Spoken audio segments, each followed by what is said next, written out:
Ya, assalamualaikum warahmatullahi wabarakatuh. Pada kesempatan kali ini kita akan sharing terkait dengan elemen penilaian MFK 1, yaitu terkait kepemimpinan dan perencanaan. Jadi di MFK 1 ini, maka teman-teman cukup melengkapi elemen penilaian yang sudah diberikan. Jadi yang pertama adalah bukti kumpulan dan daftar peraturan perundang-undangan yang dimiliki oleh rumah sakit.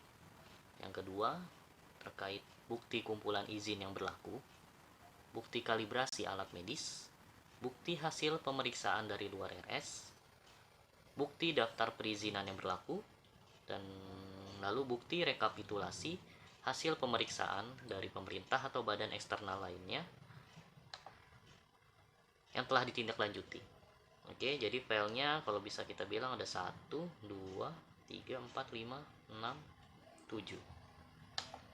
Lalu apa aja sih file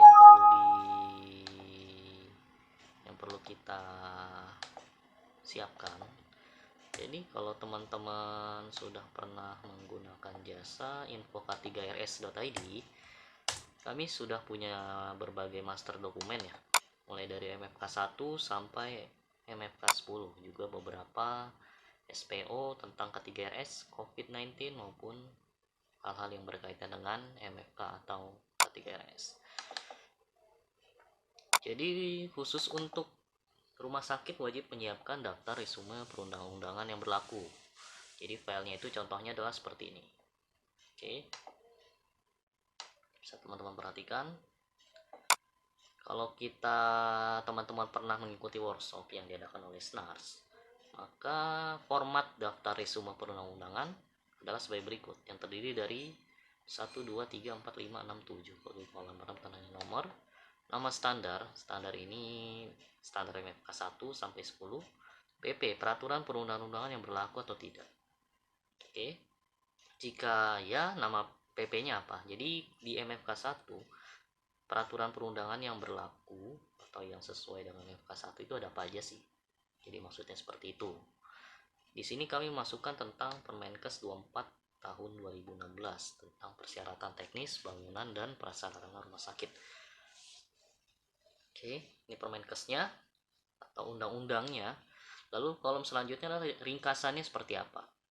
Ringkasannya sendiri ada pasal 3, yaitu persyaratan teknik bangunan mengikuti bagaimana teknis bangunan yang sesuai dengan standar. Nah, teman-teman di POK wajib melengkapi dua kolom terakhir. Oke, dua kolom terakhir ini adalah apakah isi peraturan tersebut lebih ketat dari standar, bisa dijawab ya atau tidak, dan apakah ada badan regulator. Jadi ketika ada badan atau instansi luar yang melaksanakan inspeksi ke rumah sakit kita, maka ini akan dijelaskan di sini.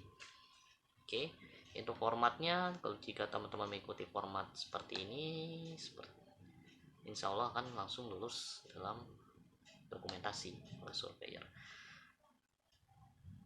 Oke, kami juga punya beberapa bank regulasi. Jadi kalau teman-teman memakai jasa Info3RS.id, tidak perlu bingung dengan regulasi apa saja yang perlu dimasukkan atau peraturan perundangan apa saja yang perlu dimasukkan ke dalam daftar resume. Di sini kami sudah cukup punya banyak resume perundang-undangan, mulai dari SMK 3 secara umum maupun SMK 3RS spesifik di rumah sakit ya. Oke, secara format pun sebenarnya sudah kita breakdown, yaitu ada peraturannya apa, subjudulnya apa, pasal dan ayatnya apa, isinya apa, lalu kriterianya apa, apakah masuk ke bencana tekan, masuk ke keselamatan keamanan, dan lain-lain. Lalu kriteria yang harus dipenuhi ada apa aja. Inilah yang harus dipenuhi oleh rumah sakit.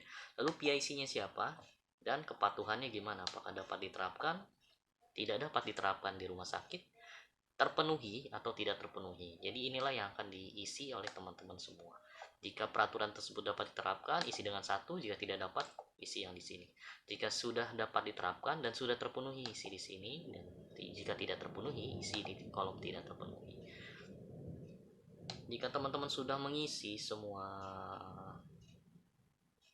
kolom di sini, maka akan ada persentase di akhir. Ya, di sini persentasenya adalah dari ada 463 perundang-undangan yang wajib diterapkan di rumah sakit. Dari 463 ini 382-nya sudah terpenuhi. Oke. Lalu ada 81 atau 17,5% belum terpenuhi. Nah, dari resume atau daftar pemenuhan regulasi ini sebenarnya rumah sakit bisa memberikan KPI kepada tim K3RS dalam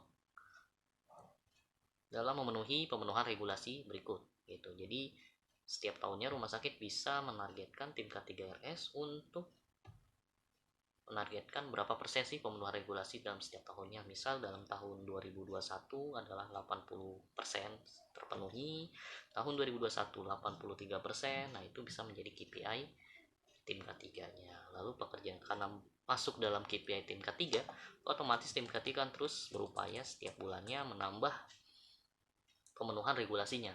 Misalnya di sini ada yang masih tidak terpenuhi. Sepeda motor atau tanpa kereta samping wajib dilengkapi helm standar nasional. Nanti sebelumnya tidak terpenuhi, maka sekarang bisa diterpenuhi. Seperti itu. Oke. Ini untuk yang kriteria undang-undang. Lalu yang kedua, bukti rekapitulasi. Bukti rekapitulasi ini sebenarnya formatnya disesuaikan aja, rata-rata seperti ini.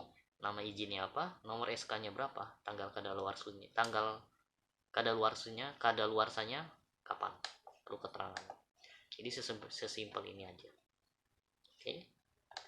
Lalu untuk MFK 1 juga ada satu form lagi, yaitu bukti lembar rekomendasi audit eksternal maksudnya, mohon maaf. Jadi form ini juga direkomendasikan oleh surveyor Kars ya, jika teman-teman mengikuti workshop dari Kars langsung. Kolomnya terdiri dari tabelnya terdiri dari beberapa kolom, yaitu nama instansinya siapa, tanggalnya kapan, apakah ada rekomendasi atau tidak, rekomendasinya apa, lalu PIC-nya siapa, berapa lama waktu dibutuhkan, tanggal berapa standar bisa dicapai, dan apakah auditor harus kembali untuk validasi atau tidak. Oke. Contohnya adalah gini, dari rumah sakit menerima kunjungan dari Dinas Kesehatan pada tanggal 1 Juli. Dalam kunjungan tersebut, rumah sakit diberikan beberapa rekomendasi. Yang pertama adalah buat regulasi terkait inspeksi K3, buat regulasi terkait simbol atau rambu K3, buat regulasi terkait pelaporan kecelakaan kerja. Jadi, otomatis dalam rekomendasi ini siapa PSI-nya, ya PSI masuk K3, karena rekomendasi yang diberikan adalah seputar K3. Nah, tinggal ditentukan saja berapa lama waktu yang dibutuhkan. Jika 2 minggu sudah bisa selesai, tulis 2 minggu. Tanggal berapa dari 2 minggu? 14 Juli. Apakah auditor harus kembali? Tidak. Ini khusus untuk lembar rekomendasi audit eksternal, siapapun instansinya yang berkunjung ke rumah sakit, maka wajib dilakukan pencatatan. Pencatatannya ada baiknya dilakukan sesuai dengan form yang diberikan. Seperti ini. Oke, mungkin pembahasan MFK 1 kita sudahi ya sampai di sini.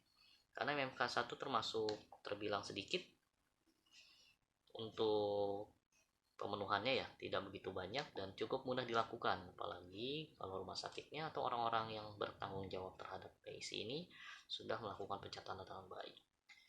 Sekian dari kami, semoga membantu. Mohon maaf jika ada salah kata ataupun terlalu cepat berbicara. Jika ada yang ingin diseringkan, silahkan komen di kolom komentar ataupun chat ke WhatsApp-nya info K3RS ID. Terima kasih. Assalamualaikum warahmatullahi wabarakatuh.